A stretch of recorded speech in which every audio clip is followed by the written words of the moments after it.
ఏ ఫ్లోర్సీలోకి వెళ్ళిపోతుంది అని అనుకున్న కండిషన్ అది ముందే అయిపోతుంది బ్రెయిన్తో అనమాట.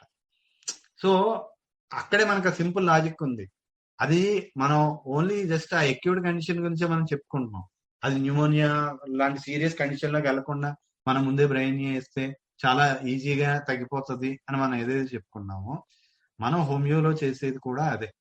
ఓవరాల్ గా మనం చేసేది ఏంటంటే మొత్తం మీద పేషెంట్ కి వాడి కండిషన్, డిసీజ్ కండిషన్ ఏదైతే ఉందో అది ప్రోగ్రెస్ అవ్వనీయకుండా, సీరియస్ కండిషన్ లోకి వెళ్ళనీయకుండా మనం ముందే దాన్ని బ్రేక్ చేస్తున్నాం అన్నమాట. That is the simple logic of homeopathy చెప్పాలంటే. So increase dullness of the mind after sleep or on waking in the morning. The cough comes on with great violence, racking the whole body and increasing the headache, and with copious discharge of mucus from the respiratory tract.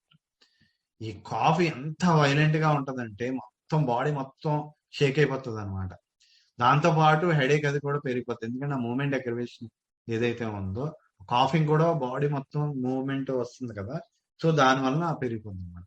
Covid టైంలో నీకు clear గా చూసాను, అంతకు ముందు practice లో కన్నా Covid టైంలో ఆ మూమెంట్ అగ్రవేషన్ కాఫ్, ఎస్పెషల్ గా కాఫ్, ఆ కాఫ్ మూమెంట్ అగ్రవేషన్ కోవిడ్ టైంలో చాలా కేసెస్ లోని నేను అబ్జర్వ్ చేశాను. సో అప్పుడు ప్రిస్క్రిప్షన్ చాలా ఈజీ అయిపోయింది. ఆ ఫస్ట్ కేస్ కి నేను అంతకుముందు చెప్పాను, ఆ ఫస్ట్ కేస్ కి చాలా శ్రమ పడాల్సి వచ్చింది, కానీ ఆ తర్వాత కేసెస్ లోని చాలా ఈజీ అయిపోయింది అనమాట. ఇంకా ఏ సిమ్టమ్స్ ని ఎక్కువగా చూసి కోవిడ్ టైంలో వేసాను అన్నది మూమెంట్ అగ్రవేషన్ ఒక్కటి. అది కాకుండా ఇంకా కొన్ని చూసి వేసాను, అవి నెక్స్ట్ వస్తాయి. నెక్స్ట్ వచ్చిన దానిలో మళ్ళా నేను చెప్తాను. Next frequent sneezing between the coughs. దగ్గుతూ ఉంటాడు, మధ్యలో తుమ్ములు వస్తూ ఉంటాయి అన్నమాట.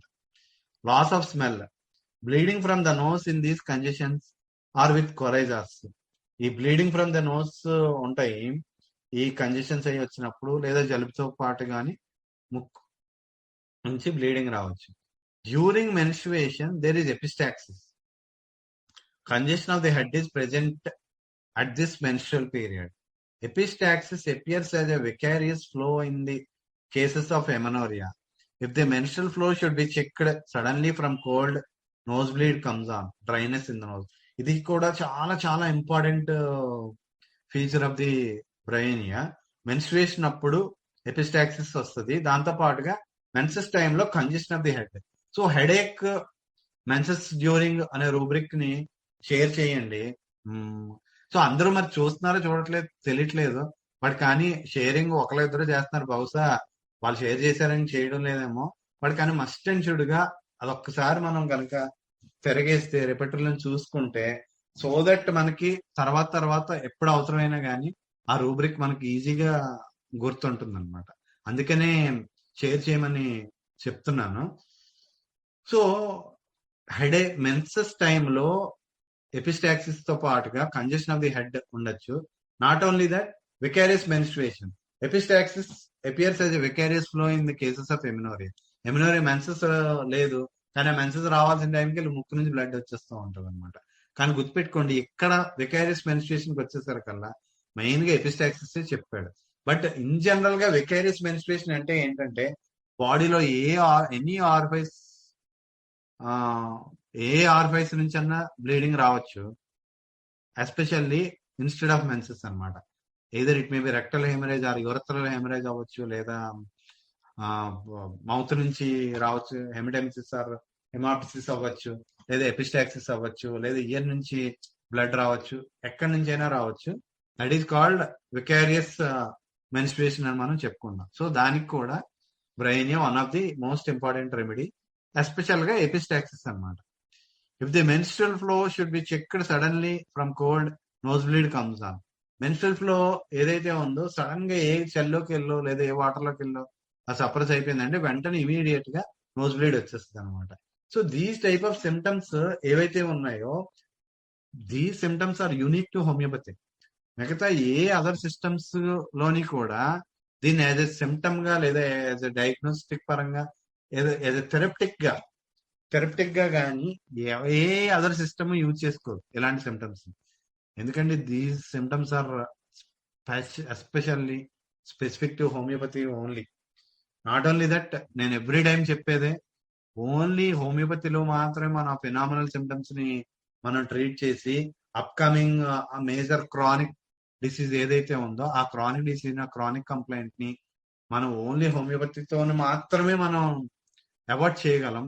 మిగతా ఏ అదర్ సిస్టమ్ లోని కూడా అది ఆగదు ఆ డిసీజ్. ఎందుకంటే అవన్నీ ఏ అదర్ సిస్టమ్ అయినా కానీ సప్రెసివ్ ట్రీట్మెంట్సే, దాంతో అలా ఇంటర్నల్ గా అడ్వాన్స్ అయిపోవడమే తప్ప ఆగడం, వెనక్కి రావడం అన్నది only it will happen in homeopathy only. So these symptoms are so important for us. మనకి థియరీ ఆఫ్ ఇండివిజువలైజేషన్ లో కూడా మనకి చెప్పేది అదే. మామూలుగా అది మనకి కాలేజీలో థియరీ ఆఫ్ ఇండివిజువలైజేషన్ అని లేదా ఈ పీక్యూఆర్ సిమ్టమ్స్ అని ఏదో మామూలు మొక్కుబడిగా చదువుతాం. బట్ కానీ వాటికి ఎంత వాల్యూ ఉందో అది మనకు తెలియదు. మనం ఎంతసేపు మనం ట్రీట్మెంట్ ఇచ్చామో, మందుతో తగ్గిందా తగ్గలేదా అన్నదే చూసుకుంటాం. బట్ కానీ నిన్న మనం నో సిమ్టమ్స్ వరకు చదివాము. ఈరోజు ఫేస్ సిమ్టమ్స్ స్టార్ట్ చేస్తాను.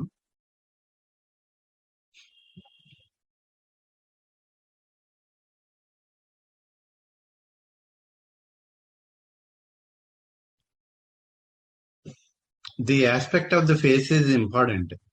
The besotted, purple, bloated countenance is not dropsically bloated, although it has the edematous face sometimes, but puffed from the vascular stasis, not pitting upon pressure, swollen and puffed, purple, with a dolty state of the mind as if he were drunk. Face చూడగానే కూడా మనకి clear గా అర్థమవుతుంది ఏంటంటే ఈ బిసార్టెడ్, purple, bloated countenance ఉంటుంది. కానీ అది డ్రాప్సీ వలన కాదు. డ్రాప్సీ వలన గనక అయితే మనకి పిట్టింగ్ అండ్ ప్రెషర్ ఉంటుంది. బట్ ఈ డ్రాప్సికల్ స్టేట్ వలన కాకుండా ఇడిమేటస్ స్టేట్ ఉంటుంది. ఫుల్ పఫీగా, పర్పుల్ గా ఉంటది. సో తాగిన వాళ్ళు ఎలా ఉంటారో అలా ఉంటాడు అనమాట ఆ ఫేస్ చూడగానే. He will look at you at wonder what you are doing and what you said. ఇదంతా జనరల్ గా యూజువల్ గా మనకి ఈ కంటిన్యూడ్ ఫీవర్ స్టేట్ లోనే మనం అబ్జర్వ్ చేస్తాం. మిగతా కండిషన్స్ కన్నా మనకి ఆ కండిషన్ లోనే మనం బాగా అబ్జర్వ్ చేస్తాం అన్నమాట, ఫీవర్ స్టేట్ లోనే. He will look at you and wonder what you are doing and what you said. మనం మాట్లాడుతూ ఉంటే మనం ఇంకా అలా చూస్తారు, ఏం చేస్తున్నాం వాళ్ళకి అర్థం కాదన్నమాట. మీరు ఏం చేస్తున్నారు, మీరు ఏం చెప్తున్నారు. Stupefaction of the intellect. The eyes do not look at you intelligently. When a patient is about to come down with some brainia complaint, with a remittent or with head congestions or pneumonia or some other respiratory disease, the family will notice when he awakens in the morning that he has that besotted expression, and he says he has to make such an effort to think or do anything, and his head aches hard and is worse from motion, or the face is red and burning. Morning ఈ బ్రెయినియా complaints start అయ్యే ముందు, అంటే బ్రెయినియా complaint తో వాడు down అయ్యే ముందు వాడికి ఈ రెమిటెంట్ కానీ లేదా హెడేక్, కంజెషన్స్ కానీ లేదా న్యూమోనియా కానీ లేదా అదర్ రెస్పిరేటరీ డిసీజెస్ ఏవైనా కానీ ఆ ఫ్యామిలీ వాళ్ళు అబ్జర్వ్ చేస్తారని చెప్తున్నాడు. ఏంటి, మార్నింగ్ లేచిన వెంటనే ఆ బిసార్టెడ్ ఎక్స్ప్రెషన్ పెట్టి వాడు చాలా ఆలోచించడానికి కానీ ఏదైనా పని చేయడానికి కానీ మార్నింగ్ చాలా కష్టపడాల్సి వస్తుంది అనమాట. He has to make an effort and he's headaches hard and ఇది వర్క్స్ ఫ్రమ్ మోషన్. హెడేక్ బాగా ఎక్కువ ఉంటది ఉదయాన్నే లేచిన వెంటనే, అండ్ వర్క్స్ ఫ్రమ్ మోషన్ ఉంటుంది. ఫేస్ అంతా లేదా ఫేస్ రెడ్ గా కానీ బర్నింగ్ గా కానీ ఉండొచ్చు. Red spots on the face and neck, hot bloated red face. In children as well as adults, there is gradually increasing cerebral trouble, dilated pupils, besotted countenance, and continual lateral motion of the lower jaw. పిల్లల్లో కానీ పెద్దవాళ్ళలో కానీ gradual గా ఈ brain trouble పెరుగుతూ peoples అన్ని daylight అయిపోయి ఆ బిసార్టెడ్ countenance ఉంది. కంటిన్యూస్ గా lateral movement of the lower జా ఉంటుంది. ఈ lateral movement of the lower జా ఇది చాలా ఇంపార్టెంట్ సిమ్టమ్. నిన్న కూడా ఎవరు షేర్ చేయలేదు. షేర్ చేయమని చెప్పాను కానీ రిపెటరీలో ఒకసారి షేర్ చేయండి. ఈ lateral motion of the lower జా మూవ్మెంట్ ఇది చాలా ఇంపార్టెంట్ సిమ్టమ్. ఆల్రెడీ అంతకు ముందు ఒక కన్వల్షన్స్ కేసు ఒకటి చేశాను, నేను చెప్పాను మీకు అది. ఒక బాబుది సేమ్ అదే కేసు మనకి కెంట్ లెసర్ రైటింగ్స్ లోని ఇచ్చాడు. సేమ్ షాక్ అయ్యాను నేను, ఎందుకంటే యాక్చువల్ గా అప్పటికి నేను కెంట్ లెసర్ రైటింగ్స్ చదవలేదు. ఏంటంటే ఆ బాబుకి ఫెబ్రైల్ కన్వల్షన్స్ చాలా ఫ్రీక్వెంట్ గా వచ్చేస్తూ ఉండేవి. ఎవ్రీ మంత్ ఫీవర్ తో పాటు ఫిట్స్ వచ్చేయడం, హాస్పిటల్లో అడ్మిట్ చేయడం, హాస్పిటల్లో ఒక 3 రోజులు 4 రోజులు ఉంచడం. This happen long before. చెప్పాలంటే ఒక అరౌండ్ 10 years అయిపోయిందండి. సో ఆ బాబుకి ఇది ఫిట్స్ వచ్చేస్తూ ఉండే. ఆ బాబుని తీసుకొని వచ్చినప్పుడు చెప్పాను, మళ్ళా వస్తాయి ఫీవర్, మళ్ళీ ఫిట్స్ వస్తుంది, ఆ టైంకి కంగారు పడకూడదు,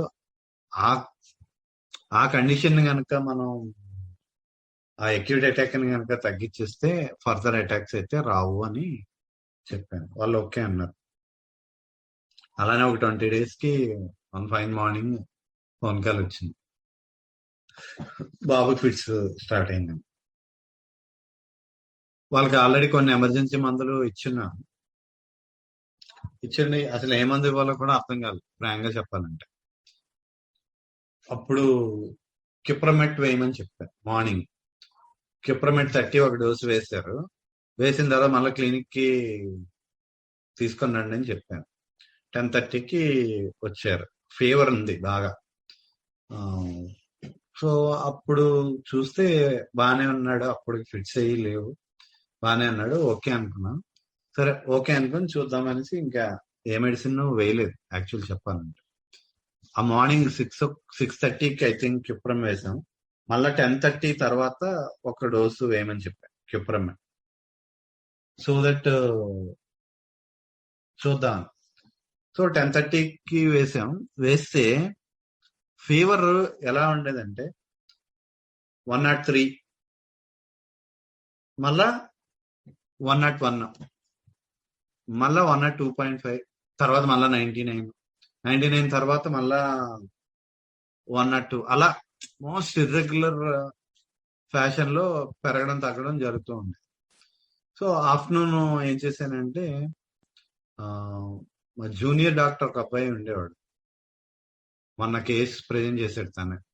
ఆ అబ్బాయిని వెళ్ళమని చెప్పాను, వాళ్ళ ఇంటికి వెళ్ళి వాళ్ళ ఇంట్లోనే ఉండమని చెప్పాను. ఉన్నాడు, నాకు ఎప్పటికప్పుడు డేటా అప్డేట్స్ ఇస్తూ ఉన్నాడు, ఎలా ఉన్నాడు ఏంటి. ఓకే అంతా బాగానే ఉంది, కొద్ది బెటర్ గా ఉన్నాడు అని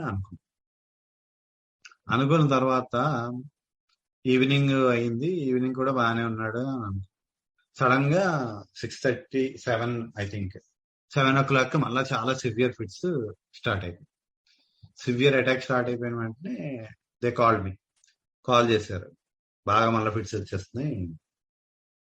సరే వెంటనే ఇమీడియట్ గా క్లినిక్ ఓపీ ఆపేసి నేను వెళ్ళాను, వాళ్ళ ఇంటికి వెళ్ళాను. వాళ్ళ ఇంటికి వెళ్ళి, ఎందుకంటే చాలా ప్రెస్టేజ్ గా తీసుకున్న కేసు అనమాట, ఆ మీద మీరు తెలుసుకోవాలని. సో అప్పుడు వెళ్ళాను. అక్కడికి వెళ్ళిన తర్వాత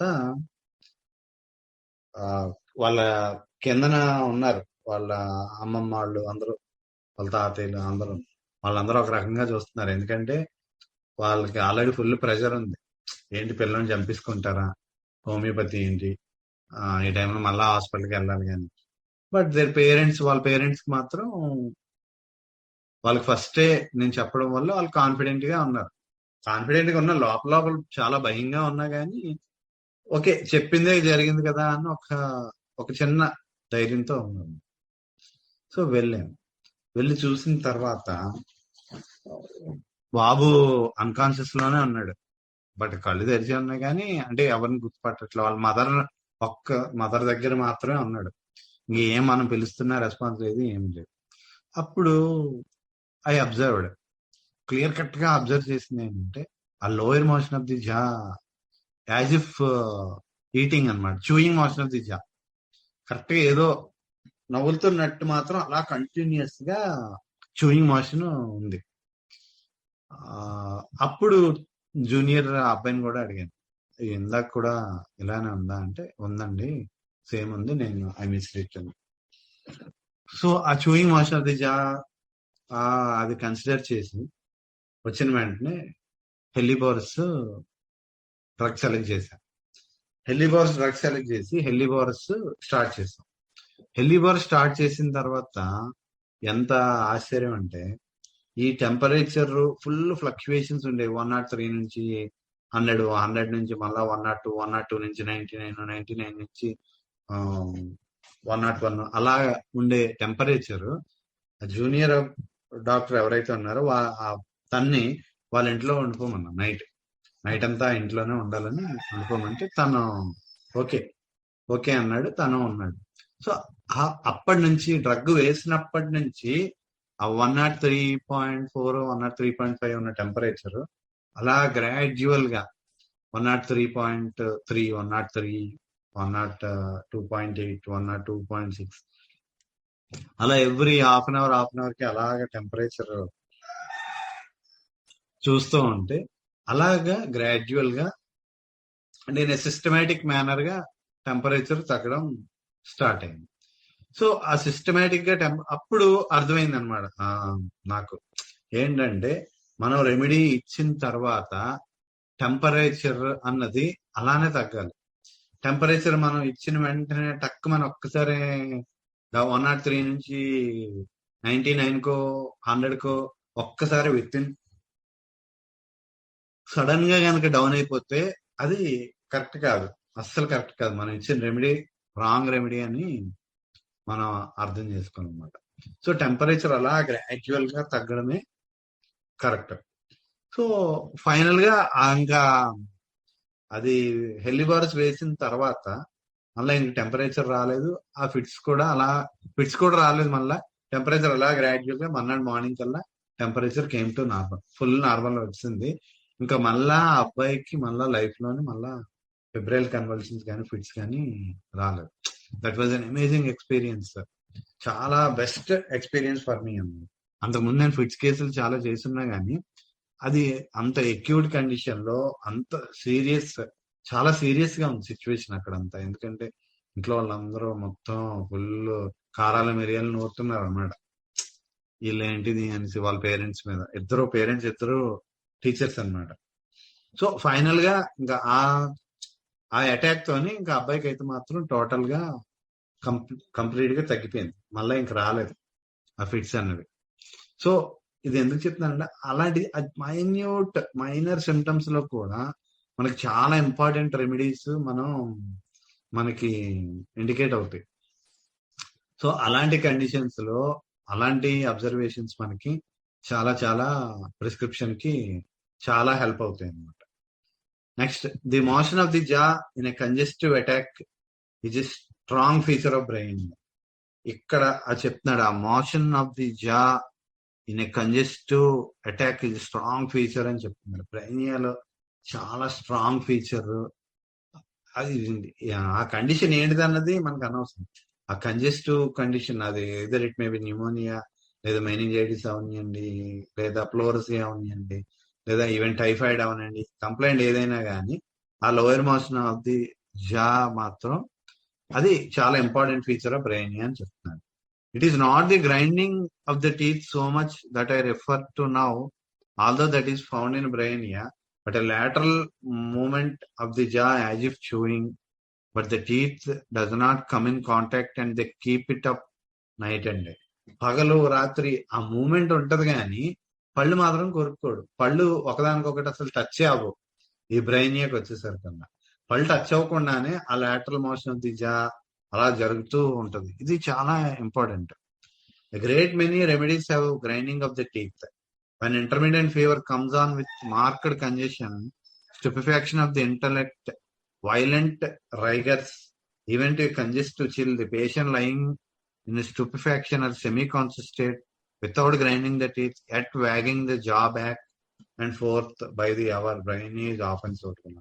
ఈవెన్ ఇంటర్మీడియట్ కండిషన్ లో కూడా, ఫీవర్ లో కూడా ఈ కంజెషన్ నుండి ఇంటలెక్ట్, స్టూపిఫాక్షన్ ఆఫ్ ది ఇంటలెక్ట్, ఇది కూడా చాలా ఇంపార్టెంట్. మా కంటిన్యూడ్ ఫీవర్స్ లో బ్రెయిన్ ఇండికేట్ అయినప్పుడు వాడి బ్రెయిన్ ఏవి సరిగా పనిచేయదు అనమాట. 100% పనిచేయదు. బ్రెయిన్ ఒక డల్ గా, ఒక ఎబిలిటీ టు థింక్, అవన్నీ పోతాయి. అవన్నీ మన కంటిన్యూడ్ ఫీవర్ కేసులు చూసినప్పుడు మనకు బాగా మనం అబ్జర్వ్ చేయొచ్చు చాలా క్లియర్ గా. సో stupefaction of the intellect, rigors ఉంటాయి, కంజెస్టివ్ చిల్ ఉండొచ్చు, సెమీ కాన్షియస్ స్టేట్ లో ఉంటాడు, కానీ గ్రైండింగ్ టీత్ మాత్రం ఉండదు అనమాట. Constant motion of the mouth as if the patient were chewing in brain affections of children. It occurs in little ones where there are no teeth but they keep up a chewing motion. ఈ constant గా mouth ఏదో నవ్వులుతూ ఉన్నట్టు ఈ brain affections of the children లో, little once లో పళ్ళు లేనప్పుడు కూడా వాళ్ళ చూయింగ్ మోషన్ అలా మనకి చేస్తూ ఉంటారు అనమాట కంటిన్యూస్ గా. In regard to the lips and lower part of the face, that bloated swollen condition, the sluggish circulation, venous congestion or stasis will be found in brainia, making the aspect as of one long intoxicated. It is not so marked as in baptisia and is not accompanied by so low a state, so advanced a stupor as in baptisia. ఈ lips lower part of the face కి వచ్చేసరికల్లా blot అయిపోయి swollen గా ఉండి sluggish circulation ఉంటుందండి. Venus congestion, stasis బ్రైనియాలో ఉంటది. So దీని వలన ఆ పేషెంట్ ఇంకా దారుణంగా మనకు కనిపిస్తూ ఉంటాడు. Making the aspect as of one long intoxicate, బాగా తాగిన వాళ్ళు ఎలా ఉంటారో అలా కనిపిస్తూ ఉంటాడు అనమాట. ఇది బ్యాప్టీషియాలోనే అంత ఎక్కువగా ఉండదు, and is not accompanied by so low a state, so advanced a stupor as in Baptisia. Baptisia కన్నా ఇందులోనే చాలా అడ్వాన్స్డ్ గా, చాలా ఎక్కువగా మనకి కనిపిస్తుంది అని మనకి చెప్తున్నారు. గుర్తుపెట్టుకోండి, బ్యాప్టీషియా మీరు చదివినా చదవకపోయినా టైఫాయిడ్ గురించి కనుక మనం పూర్తిగా చదివి, మనకి టెక్స్ట్ బుక్ ఆఫ్ మెడిసిన్ లో టైఫాయిడ్ సిమ్టమ్స్ అవన్నీ ఏవైతే చెప్తారో, పెథాలజీలోని ఇందులోని ఏవైతే చెప్తారో అవన్నీ కనుక మనకు బాగా గుర్తుంటే, only one simple logic makes you Baptisia. బ్యాప్టీషియాని ఇండికేషన్ కి మనకు ఒకే ఒక్క మోస్ట్ ఇంపార్టెంట్ ఇండికేషన్ ఏంటంటే, కంప్లైంట్స్ అన్ని చాలా ఎర్లీగా వచ్చేస్తాయి. For example first week, second week, third week of typhoid symptoms ఏవైతే ఉంటాయో అవన్నీ చాలా ఎర్లీగా వచ్చేస్తూ ఉంటాయి. అంటే సెకండ్ వీక్ లో సిమ్టమ్స్ ఫస్ట్ వీక్ లో, థర్డ్ వీక్ లో సిమ్టమ్స్ అన్ని సెకండ్ వీక్ లోనే వచ్చేస్తున్నాయంటే అప్పుడు మాత్రమే మనకి బ్యాప్టీషియా ఇండికేట్ అవుద్ది. ఇప్పుడు చాలా ఫ్యాషన్ ఏంటంటే టెస్ట్ చేయించిన వెంటనే ఫస్ట్ వీక్ లోనే టెస్ట్ చేయించడం, వైడాల్ పాజిటివ్ వచ్చిన వెంటనే, మన హోమియో డాక్టర్ గురించి చెప్తున్నాను, టెస్ట్ లో చూసిన వెంటనే టైఫాయిడ్ అని కనిపించగానే చేసేది ఏంటంటే మనకి బ్యాప్టీషియా ఇచ్చేయడం.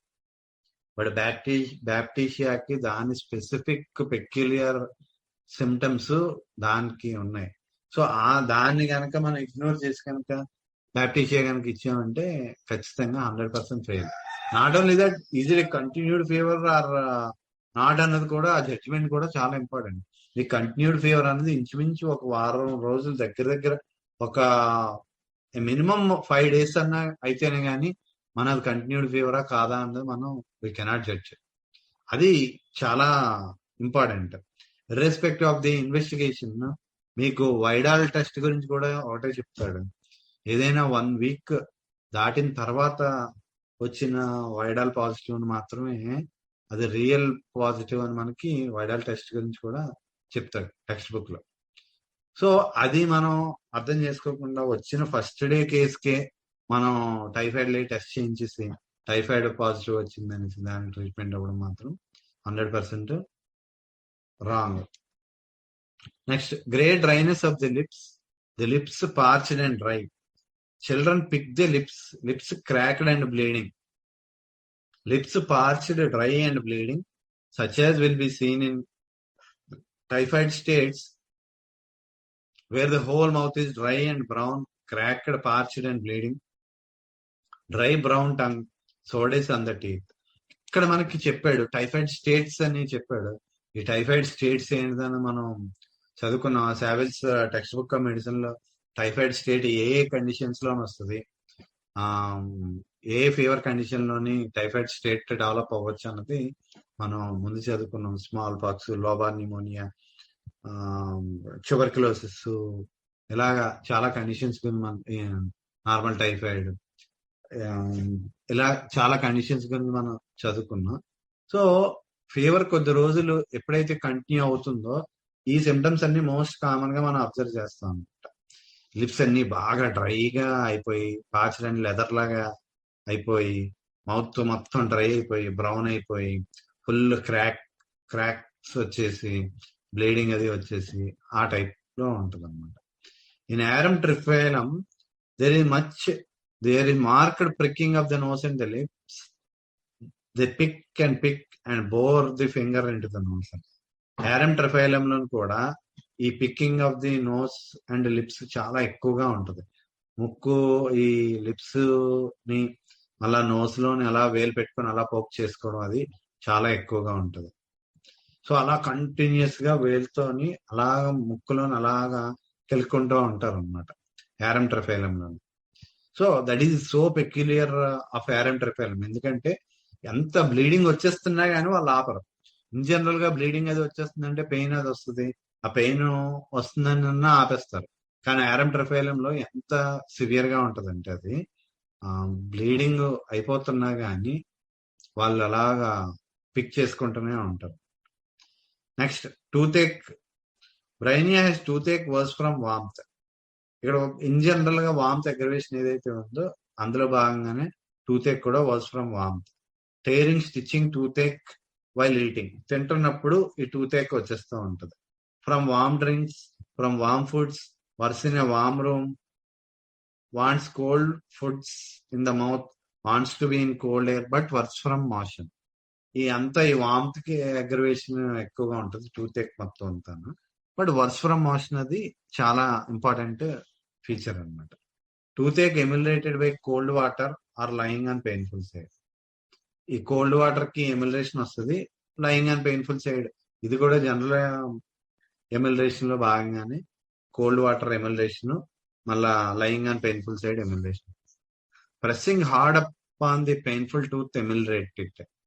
టూతేక్ అగ్రవేషన్ ఫ్రమ్ స్మోకింగ్. ఈ స్మోకింగ్ వచ్చేసరికల్లా మనకు అర్థం ఏంటంటే వామ్త్ అగ్రవేషన్ ఏదైతే ఉంటుందో ఆ వామ్త్ అగ్రవేషన్ లో భాగంగానే స్మోకింగ్ అగ్రవేషన్ కూడా ఉంటుంది. ఇది కూడా చూడండి rubric. Toothache aggravation from smoking పెట్టండి, షేర్ చేయండి. You see how the relief from cold and aggravation from the heat go along with us. We shall keep reiterating these modalities that affect the patient as a general state, and we shall see as we go through that nearly all his symptoms are worse from motion and worse from heat. So ఇక్కడ clear cut గా ఆ relief from cold, aggravation from heat clear cut గా మనం ఏదైతే చూస్తుంటామో complaints అన్ని, all the complaints are worse from motion and worse from heat. ఈ motion aggravation, heat aggravation clear cut గా మనం చూస్తూ ఉంటాం అన్నమాట. He keeps on telling us they are better from pressure in each region we go over until finally we come to the conclusion that they are general. ఒక్కొక్క చోట ఒక్కొక్క region లో మనకు చెప్తూ ఉంటాడు ప్రెజర్ ఎమ్యులేషన్ అని. సో మనకి దాన్ని బట్టి అర్థమైంది ఏంటంటే టోటల్ గా ఓవరాల్ గా మనకి ఆ ప్రెజర్ ఎమ్యులేషన్ అనేది జనరల్ ఫీచర్ అని మనకు అర్థం అవుతుంటుంది. గుర్తుపెట్టుకోండి, మోర్ దాన్ 2 సిమ్టమ్స్ లో కనుక సేమ్ మోడాలిటీ కనుకుంటే you can take it as general symptom కింద మనం కన్సిడర్ చేయొచ్చు. General amelioration or general aggravation కింద మనం కన్సిడర్ చేయొచ్చు అనమాట. సో మనకి ఏంటి చెప్పేది అదే, ఫ్రమ్ పర్టికులర్స్ టు జనరల్ వెళ్ళమని చెప్తాడు.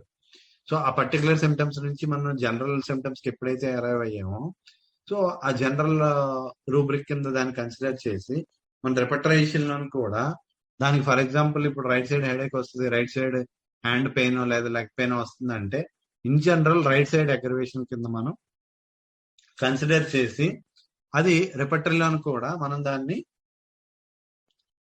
Right side aggravation sides right అని ఏదైతే ఉంటుందో రిపటరైజేషన్ లోని ఆ రైట్ సైడ్ కింద మనం దాన్ని కన్సిడర్ చేసి తీసుకోవాలి.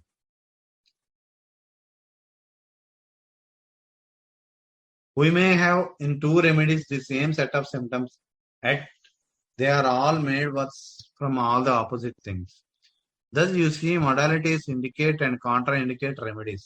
This is the studying of the remedies by their modalities. For modalities sometimes constitute strong generals. So, ఒకే రెమెడీలో సేమ్ సెట్ ఆఫ్ సిమ్టమ్స్ ఉన్నా కానీ అక్కడ మొడాలిటీస్ వలన ఆ డ్రగ్స్ ని మనం డిఫరెన్షియేట్ చేయొచ్చు అని చెప్తున్నాడు. For example modalities indicate and Contra indicate remedies. మన మెడికల్ చదివేటప్పుడు మొడాలిటీస్ కూడా అలానే మనం మొడాలిటీస్ బట్టి కూడా రెమెడీస్ బాగా చదవాలని చెప్తున్నాడు.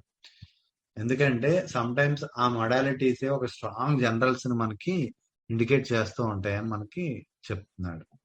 You will not be surprised to know that Bryonia loses his sense of taste so that if he has a coryza nothing taste natural. So Bryonia వచ్చేసరికల్లా సెన్స్ ఆఫ్ టేస్ట్ ఎప్పుడైతే జలుబది వచ్చిందో taste అన్నది natural taste అన్నది పోతుంది అనమాట.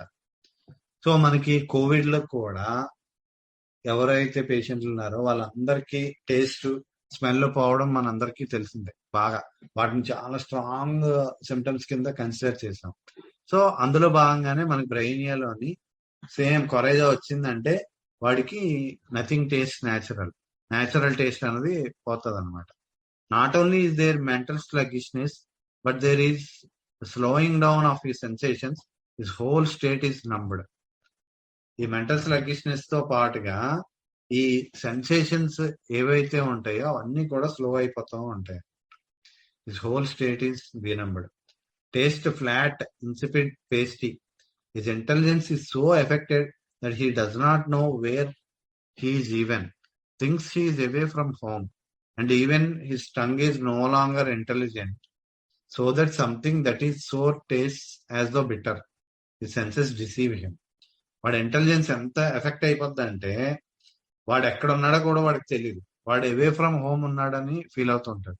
But one thing గుర్తుపెట్టుకోండి, maximum 99.99% all these conditions ఇవన్నీ కూడా ఆ ఫీవర్ కండిషన్స్ లోనే, ఈ కంటిన్యూడ్ ఫీవర్ కండిషన్స్ లోనే మనకి ఇండికేట్ అవుతూ ఉంటాయి అన్నమాట. ఇలాంటి సిమ్టమ్స్ అన్ని డెవలప్ అవుతూ ఉంటాయి. And even his tongue is no longer intelligent. వాడి ఇంటెలిజెన్స్ ఎలా పోతుందో వాడి టంగ్ లో కూడా ఇంటెలిజెన్స్ పోతుందని మనకు చెప్తున్నాడు. So that something that is sour taste as the better. ఏదైతే బాగా పొల్లగా ఉంటుందో వాడికి భయంకరమైన చేదుగా ఉంటది అనమాట. It senses deceive him. Tongue thickly coated white. In typhoid, in cerebral congestion, in sore throat, in pneumonia, in all diseases of the respiratory apparatus, in rheumatic affections, the tongue is thickly coated. Irrespective of the conditions ఏవైతే మనం continued fever conditions ఏవైతే చెప్పుకున్నామో ఆ అన్ని conditions లోని కూడా tongue చాలా thick coating చాలా ఎక్కువగా ఉంటది. సో ఈ టంగ్ కోటింగ్ అన్నది చాలా సందర్భాల్లో మనకి it will be a pointer for hour remedy. So ఆ టంగ్ కోటింగ్ అన్నది చాలా ఇంపార్టెంట్. మన ఫీవర్ కండిషన్స్ అవి మనం ట్రీట్ చేసేటప్పుడు టంగ్ కోటింగ్ అబ్జర్వ్ చేయడం చాలా చాలా ఇంపార్టెంట్. సో టంగ్ కోటింగ్ ఇంకా ఉంది, ఫీవర్ అలానే ఉంది అంటే దాని అర్థం ఏంటంటే ఖచ్చితంగా patient is going towards continued fever లోకి వెళ్తున్నాడని అర్థం. మనకి కంటిన్యూడ్ ఫీవర్ కండిషన్స్ లోకి వెళ్ళిపోతున్నాడు. ఖచ్చితంగా మనం అబ్జర్వ్ చేసుకుంటూ ప్రిస్క్రిప్షన్ ఇవ్వాలని మనకి అర్థం అవుతుంది. సమ్ టైమ్స్ ఫీవర్ కొద్దిగా డౌన్ అయింది, ఇంకా పూర్తిగా తగ్గలేదు, టంగ్ కోటింగ్ అలానే ఉంది, టెంపరేచర్ టేస్ట్ అది సరిగా తెలియట్లేదంటే we must be alert whether the temperature may rise or it may be continued. Fever తగ్గిపోయిందని మనం చంకలు గుర్తుకోవడానికి లేదు. ఫీవర్ మళ్ళా అది ముందుకి కంటిన్యూ అయిపోవచ్చు, లేదా అదర్వైజ్ టెంపరేచర్ ఇంకా రైజ్ అయ్యే ఛాన్సెస్ కూడా చాలా ఉన్నాయని మనకి అర్థమవుతుంది అన్నమాట. So irrespective of the condition, whatever the condition or whatever the inflammation inside going on, but అన్ని కండిషన్స్ లోని కూడా ఆ thick coating of the tongue మనం చూస్తూ ఉంటాం అన్నమాట. Dry and bleeding and covered with crush, ఆ టంగ్ మొత్తం డ్రైగా బ్లీడింగ్ అయిపోయి క్రష్ మొత్తం ఉంటాయి అన్నమాట టంగ్ లోపల.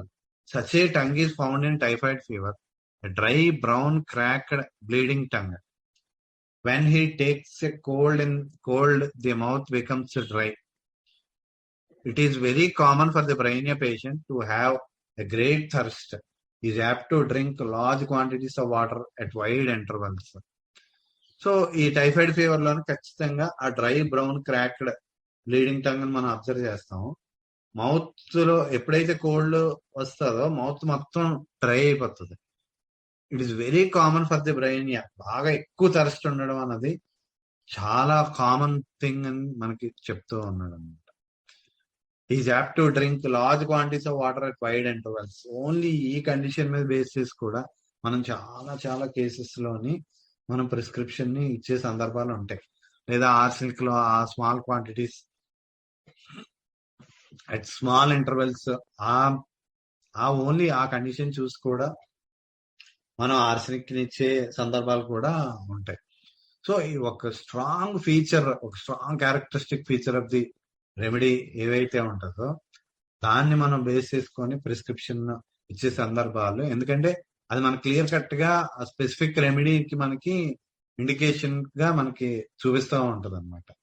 సో అలాంటప్పుడు దాన్ని మనం బాగా క్యాచ్ చేసి ప్రిస్క్రిప్షన్ ఇస్తే చాలా డ్యామ్ షూర్ గా, మాక్సిమం కేసెస్ లో డ్యామ్ షూర్ గా పనిచేస్తూ ఉంటది. సో ఆ థర్స్ట్ ఎంత ఇంపార్టెంట్ ఫీచర్ ఆఫ్ బ్రెయిన్ అంటే మనకి ఆ మూమెంట్ అగ్రవేషన్ ఎంత స్ట్రాంగ్ ఫీచరో, మనకి thirst large quantities of water at longer intervals కూడా అంతే మనకి చాలా important symptom. With this dry brown tongue, however, he loses his taste for water and does not want it. Dry mouth and thirstless like nux moscata.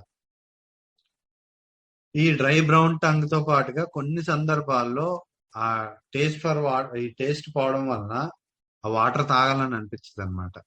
Dry mouth and thirstless like Nux moschata. Nux moschata లాగా thirstless గా కూడా ఉండొచ్చు dry mouth ఉన్నా కానీ. So nux మాస్కటాలో అది చాలా most peculiar.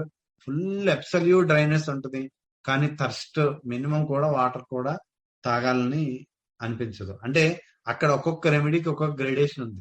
మన పల్స్టిల్లాలో కూడా పెక్యులారిటీ ఉంటుంది, dryness of the mouth with thirstlessness. But Nux మాస్కటాకి వచ్చేసరికి అది చాలా ఫైనల్, చాలా ఎక్కువగా ఉంటది అనమాట. పల్స్టిల్లాని దాటిపోయి అంత dryness but absolute thirstlessness Nux మాస్కటాలో ఉంటుంది. So aphthae bad odour from mouth. Next, Bryonia has nondescript sore throats with stitching pains, with dryness, with parched appearance of the throat and thirst for large quantities of water at long intervals.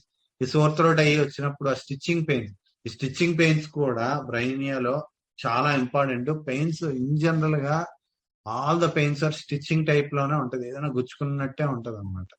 So మనకి బ్రైనియా, కాలికార్ప్ ఈ రెండు చాలా ఇంపార్టెంట్ remedies. Stitching type of pain ఉండే remedies Bryonia and Kali carb. So ఈ stitching pain తో పాటుగా dryness, ఈ parched appearance of the throat, ఈ thirst for large quantities of water at longer intervals ఉంటుంది. Constitutional tendency to aphthous formation in the throat, little white spots in the throat. ఈ continuous గా aphthous ulcers ఏవైతే ఉన్నాయో అవి throat లో ఎక్కువగా form అవుతూ ఉంటాయి. Little white spots in the throat, constitutional tendency అన్నాడు. సో అంటే మామూలుగా ఇన్ జనరల్ గా మనం మౌత్ లోని అంటే ఈ చీక్స్ లోని కానీ లేదా గమ్స్ మీద కానీ చూడండి, యాప్టస్ మౌత్ ఆ రూబ్రిక్ షేర్ చేయండి. అందులోని మనకి యాప్టస్ మౌత్ ఒకటి ఉంటది, మళ్ళీ మౌత్ అల్సర్స్ వేరే ఉంటది. యాప్టస్ మౌత్ అంటే ఆ రెడ్ గా అయిపోయి నోటిపోత అంటాం కదా, ఆ నోటిపోత అన్నది యాప్టస్ మౌత్. అదే గనక అల్సర్స్ అయితే నోట్లో వచ్చే పొక్కులు ఏవైతే ఉంటాయో అవి అల్సర్స్. సో మౌత్ అల్సర్స్ వేరు, మనకి యాప్టస్ మౌత్ వేరు. ఈ యాప్సస్ మౌత్ లోని కూడా మళ్ళీ టంగ్, అలా చీక్స్ అలా ఉంటాయి. సో ఆ రుబ్రిక్స్ అన్ని కూడా షేర్ చేయండి. యాప్సస్ మౌత్, యాప్సస్ టంగ్ అలాగా. సో అందులో కూడా మళ్ళీ స్పెసిఫిక్ లొకేషన్స్ కూడా ఇస్తాడు. అల్సర్స్ లోని కూడా, అల్సర్స్ లో కూడా ulcers in the mouth, ulcers on the tongue, ulcers on the gums, అలా స్పెసిఫిక్ గా మళ్ళా ulcers at the tip of. మనం బ్రెయినియా చదువుతున్నాం. బ్రెయినియా థ్రోట్ సిమ్టమ్స్ వరకు అయింది. ఇప్పుడు నెక్స్ట్ ది చదువుదాం. వినిపిస్తుంది కదా?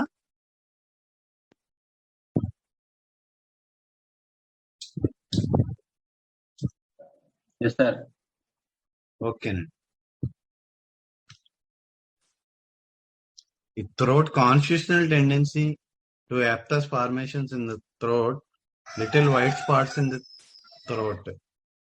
Then we come to the desires and aversions that relate to the stomach, and they are greatly perverted. He is worse from eating. The stomach has lost its ability to digest, and hence he had an aversion to all the food. Worse from eating ఉంటుంది. In general గా eating aggression ఉంటుంది. ఈ stomach మొత్తం digestive ఇది capacity మొత్తం పోతుంది. అందువల్ల aversion to all the food, food మీద పూర్తిగా ఎవర్షన్ వచ్చేస్తుంది. Desires things immediately and when offered they are refused. Food అడుగుతారు, ఇచ్చిన వెంటనే మళ్ళా వద్దని చెప్పేస్తారు అనమాట. ఈ changeable, does not know what he wants. He craves in the mind the things he has aversion to it in the stomach. చాలా changeable గా ఉంటాడు. ఇదే మనకి క్యాప్రిషియస్ ఎప్టైట్ అని మనం చెప్పుకున్నాం. క్యాప్రిషియస్ ఎప్టైట్ అంటే ఏదో అడుగుతారు, అడిగిన వెంటనే మళ్ళా అది ఇస్తే అది వద్దు, మళ్ళీ ఇంకోటి కావాలని అంటారు. మళ్ళీ అది కూడా ఇస్తే అది కొద్ది తింటారు, మళ్ళీ వదిలేసి మళ్ళీ ఇంకోటి కావాలంటారు.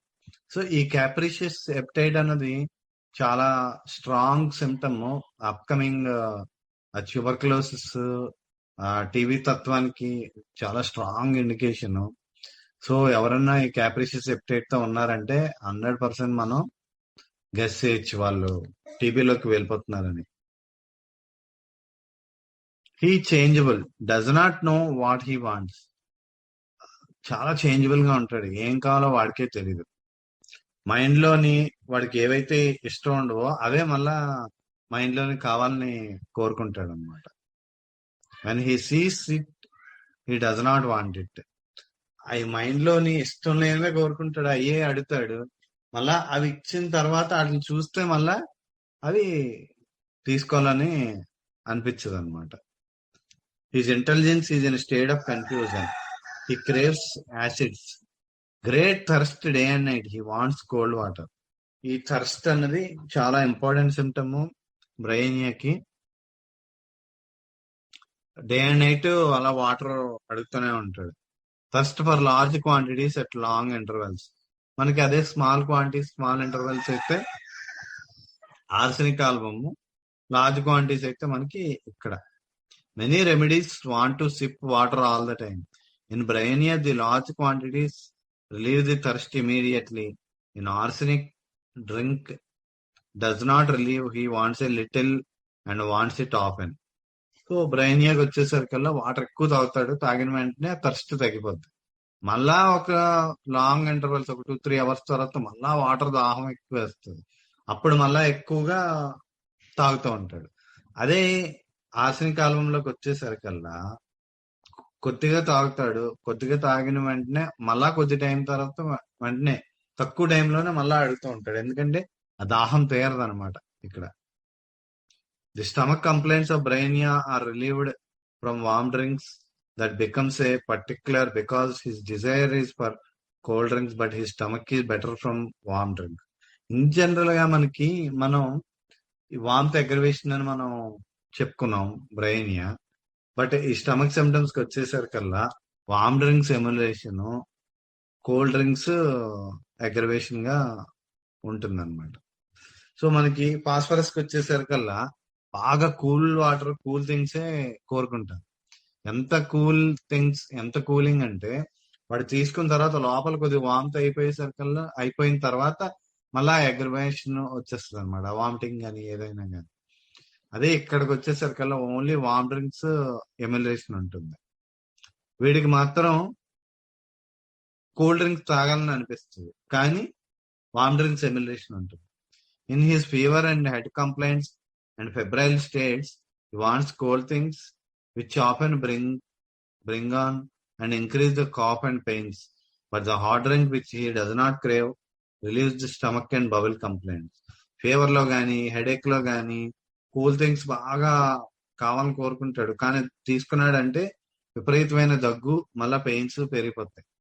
బట్ హాట్ డ్రింక్ వచ్చేసరికల్లా హాట్ థింగ్ తీసుకుంటే వాడికి అక్కడ క్రేవింగ్ ఉండదు, కానీ వామ్త్ తీసుకోవడం వల్ల స్టమక్ బవల్ కంప్లైంట్స్ అన్నిలోని బాగా రిలీఫ్ వస్తుంది.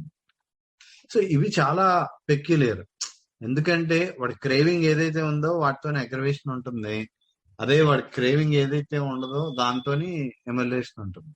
బట్ ఇన్ జనరల్ గా అది ఆ అబ్జర్వేషన్ చాలా సార్లు మిస్ అయిపోతాం, ఎందుకంటే పేషెంట్ మిస్ అయిపోతాడు చెప్పడం, ఎందుకంటే వాడు ఎంతసేపు క్రేవింగ్ ఏదైతే ఉంటుందో దాన్నే అబ్జర్వేషన్ చేస్తూ ఉంటాడు. ఇలాగే ఈ రివర్స్ మొడాలిటీ ఏదైతే ఉందో దాన్ని పెద్దగా అబ్జర్వ్ చేయరు అనమాట. సో ఎప్పుడైనా అగ్రవేషన్ గనక పేషెంట్ ఎవరన్నా చెప్తే దాని ఆపోజిట్ కూడా మనం ట్రై చేయమని చెప్తూ ఉండాలి. ట్రై చేయమని చెప్తే అప్పుడు మనకి ఇంకా బాగా క్లియర్ గా మనకి అర్థం అవుతుంది. In the chill, Brainia often has desire for ice cold water, which chills him dreadfully, and hot water release. Desire for cold and acid drinks. Aversion to rich fat food, all greasy things. Desire for things which are not to be had. ఈ cold drinks, acid drinks ఇవి బాగా ఇష్టపడతాడు. Rich fatty foods కి aversion ఉంటుంది. ఏవైతే తీసుకోకూడదో అవే ఎక్కువగా కోరుకుంటూ ఉంటాడు అనమాట. బహుశా ఫర్ ఎగ్జాంపుల్ ఇప్పుడు ఫేవర్ వచ్చిందంటే ఫేవర్ లోని బిర్యానీ కావాలని అనిపిస్తుంది, అస్సలు తీసుకోకూడదు, కానీ వాడికి ఆ బిర్యానీలో ఆ ఫేవర్ లోని అదే తినాలని అనిపిస్తూ ఉంటుంది అనమాట. when the patients are under constitutional remedies, ఇక్కడ చాలా ఇంపార్టెంట్ పాయింట్స్ చెప్తాడు, ఇవన్నీ బాగా గుర్తుపెట్టుకోవాలి.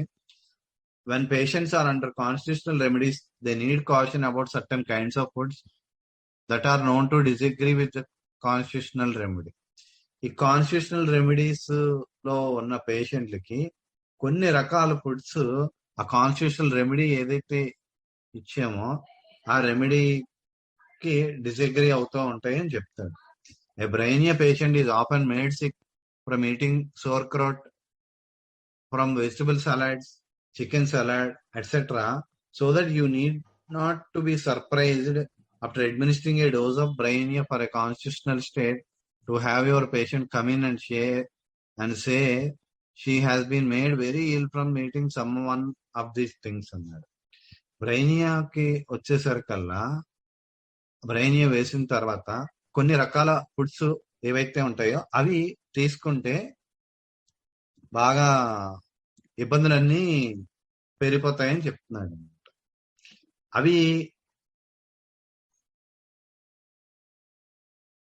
అవి ఏంటంటే మనకి వెజిటబుల్ సలాడ్స్, చికెన్ సలాడ్ ఇలాంటివి. సో sauerkraut అన్నాడు. sauerkraut అంటే ఏంటంటే ఈ క్యాబేజ్ పికిల్ లాంటిది అని చెప్తున్నాడు. అవి మనకి ఇక్కడ ఉండవు కాబట్టి అంత ఇబ్బంది ఏమీ లేదు. వెజిటబుల్ సలాడ్స్, చికెన్ సలాడ్, ఈ సలాడ్స్ ఏవైతే ఉంటాయో అవి గనక మన బ్రెయిన్ వేసిన తర్వాత ఆ పేషెంట్ అవి తీసుకున్న తర్వాత ఇబ్బందులు చాలా, ఆ ప్రాబ్లం చాలా, అవి తీసుకున్న తర్వాత ఇబ్బందులు బాగా పెరిగిపోవడం చూస్తామని చెప్తున్నాడు. It is well to caution persons who are under the influence of pulsatilla to avoid the use of fatty foods because very often they will upset the action of the remedy. It is well to say to patients who are under LICO, see that you do not eat oysters while taking this medicine.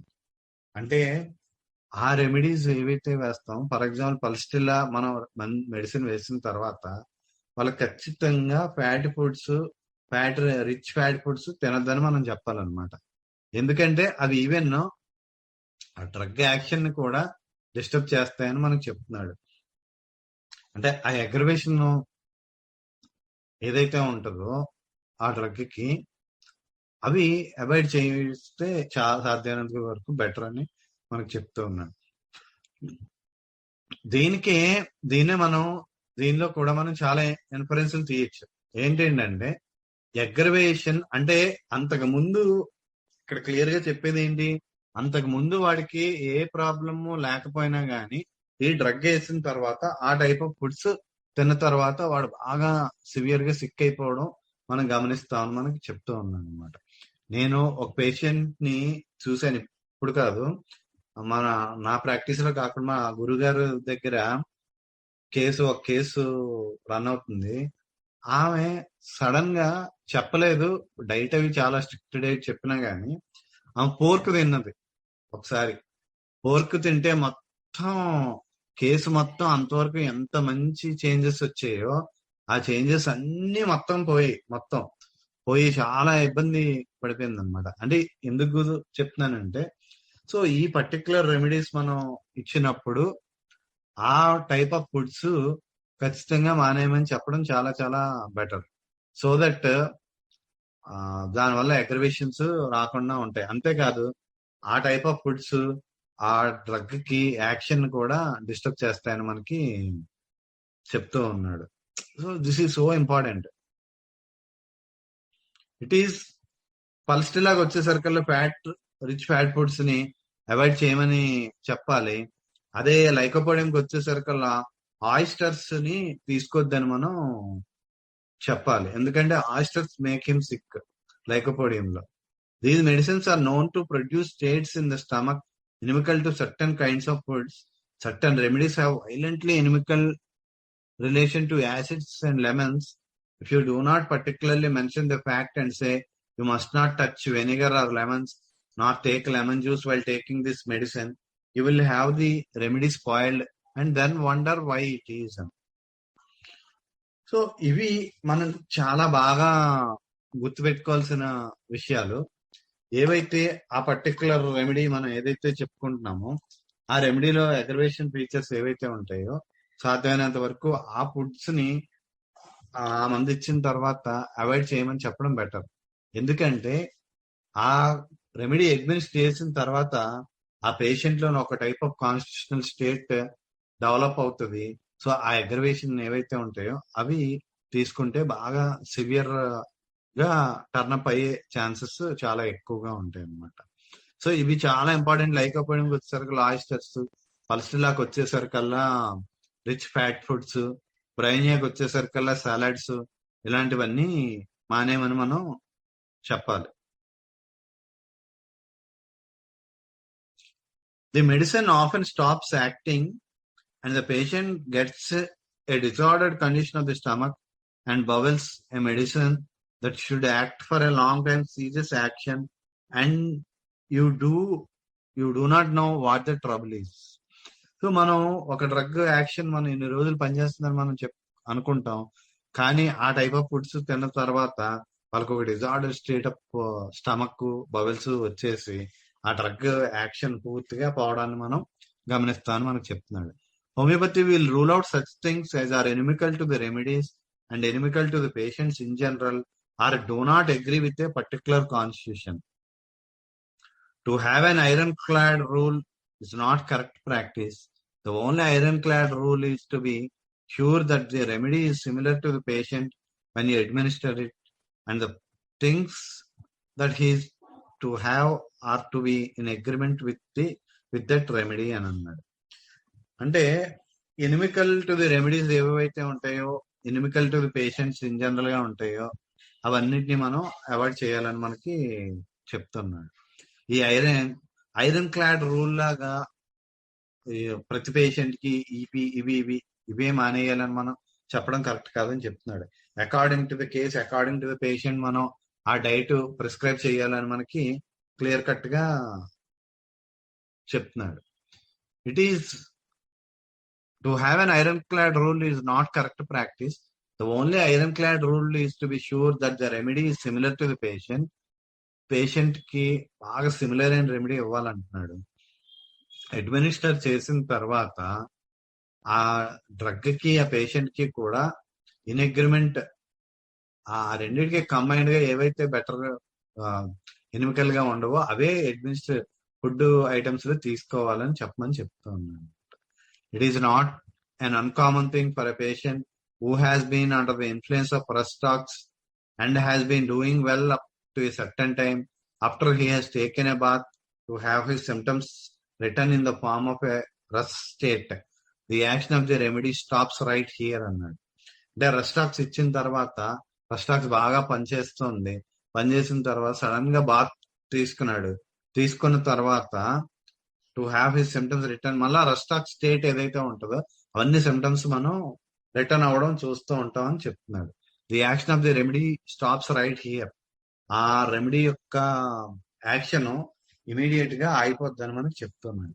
So this is so important.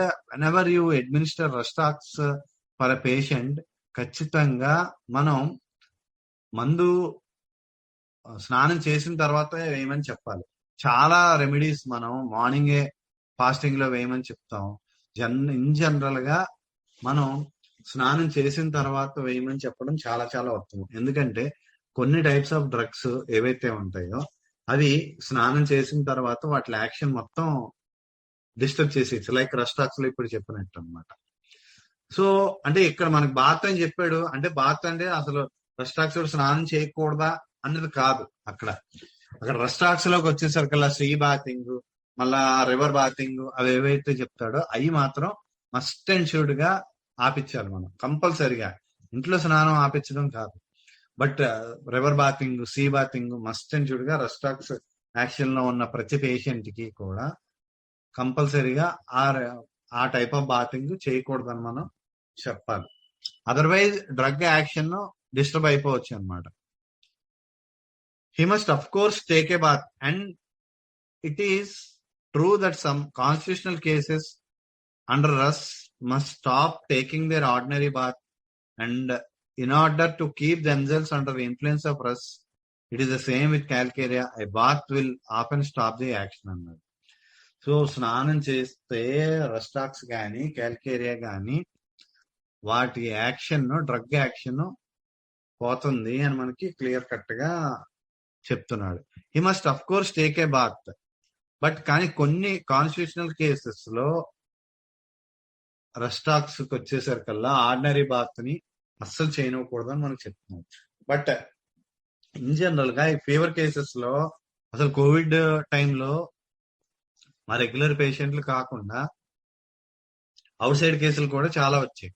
చాలా వచ్చినప్పుడు జనాలకి బాగా అలవాటు ఏంటంటే full heavy fever లో కూడా స్నానం చేసేస్తూ ఉండేవాళ్ళు. మా రెగ్యులర్ పేషెంట్స్ కి మాకు అలవాటే కాబట్టి ఇబ్బంది ఉండేది కాదు. వాళ్ళకి క్లియర్ గా చెప్పేవాళ్ళు, వాళ్ళకి తెలుసు కాబట్టి స్నానాలు చేసేవాళ్ళు కాదు ఫీవర్స్ లో. బట్ ఈ కోవిడ్ కేసెస్ లో అలా ఒక 5-6 కేసులు చాలా ఇబ్బంది పడ్డాం. ఎందుకంటే కేసు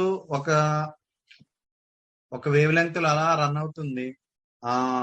ఓకే సరే బాగానే ఉంది అని అనుకునేసరికి సడన్ గా టెంపరేచర్ రైజ్ అవడం, పేషెంట్ బాగా ఇబ్బంది పడడమో జరిగేది. ఏంటిది అని మళ్ళా వాళ్ళని ఆరాధిస్తే స్నానం చేసాము, స్నానం అడిగేవాళ్ళు. సో ఆ ఫస్ట్ 1-2 కేసుల తర్వాత ఇంకా అది అర్థమైన తర్వాత ఇంక ప్రతి ఒక్కరికి చెప్పేవాళ్ళు అన్నమాట స్నానం కంపల్సరిగా చేయకూడదు అని. సో ఫీవర్ కేసెస్ లో it's hard and fast rule గుర్తుపెట్టుకోండి. ఫీవర్ ఉన్నప్పుడు మస్ట్ అండ్ షుడ్ గా స్నానం చెయ్యకూడదు ఏ పేషెంట్ అయినా కానీ.